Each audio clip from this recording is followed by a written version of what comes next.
Hello and shalom to all the participants of German-Israel Congress. Thank you for being there for us. Thank you for your support. I believe that the relations between Germany and Israel are of utmost importance, and the fact that you are supporting these relations, supporting Israel, is something that we are grateful for, and I'm here to say thank you. So shalom and have a successful Congress.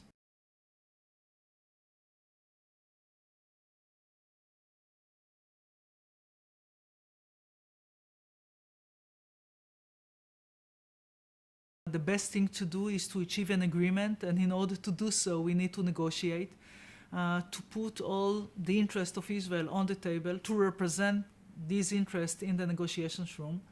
Of course, I'm representing the Israeli and the Jewish narrative. On the other side, the Palestinians would put on the table their interests, their narrative. But it's important to understand that during these negotiations, we are not going to decide whose narrative is more just. We are going to make decisions for the future of generations to come in Israel. And for me, the reason to be in politics is to try and do so, the sooner the better. I believe that the goal and vision of Zionism is to keep Israel as a Jewish democratic state when these two values are living in harmony and not in contradiction. And part of our role as decision makers is to reach an agreement between us and the Palestinians based on the idea of two states for two peoples, that each state gives an answer to national aspiration of different peoples, Israel for the Jewish people and the Palestinian state for the Palestinians. Would you mind saying a few words about the importance of German-Israeli relations in your view? I want to be more personal on this and to show the fact that I grew up in a home in which we didn't buy German products.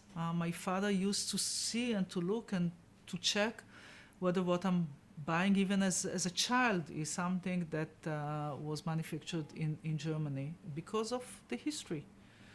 And when I was elected to the parliament and later to the government, and I discovered the importance of these relations, the fact that Germany is so supportive and so helping Israel's security. So I highly respect this now, and I think that instead of focusing on the past, we need to share vision for the future. So talking about history, this is something that we would not forget, never. But yet, I believe that as decision makers of Israel, in Israel, we need to strengthen and enhance the ties between Israel and Germany. And I would like to take this opportunity in order to say thank you. And if I may, also to send personal thanks to Chancellor Merkel, which represent this friendship in the most fantastic way, if I would say.